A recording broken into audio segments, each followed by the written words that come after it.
الحمد لله وكفى وسلام على عباده الذين اصطفى أما بعد فقد قال النبي صلى الله عليه وسلم برادر الإسلام ومعزز حاضرين السلام علیکم ورحمۃ اللہ وبرکاتہ.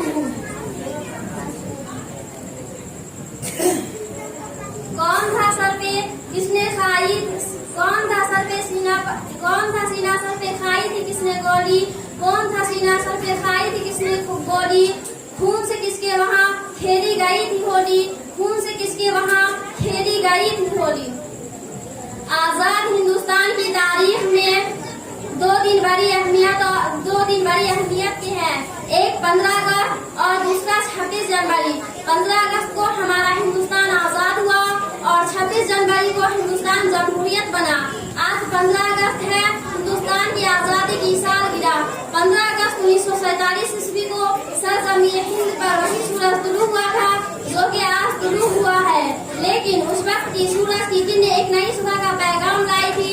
یہ صبح وہی صبح تھی جس کے ظہور سے غلامی کی رات کا اندھیرا ختم ہوا اور جو 150 برس طویل مدت پر محیط تھا.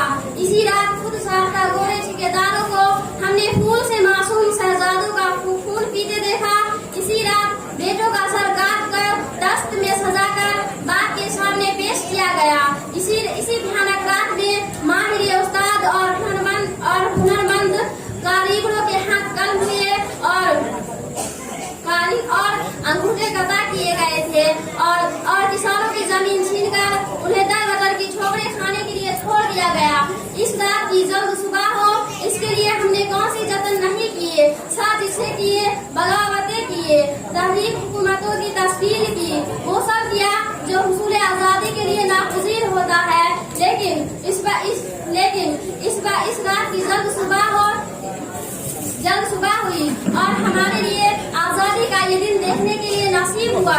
لیکن آزادی کا اصل مقصد اسے سمجھ میں آئے گا جو کبھی غلامی کیا ہوگا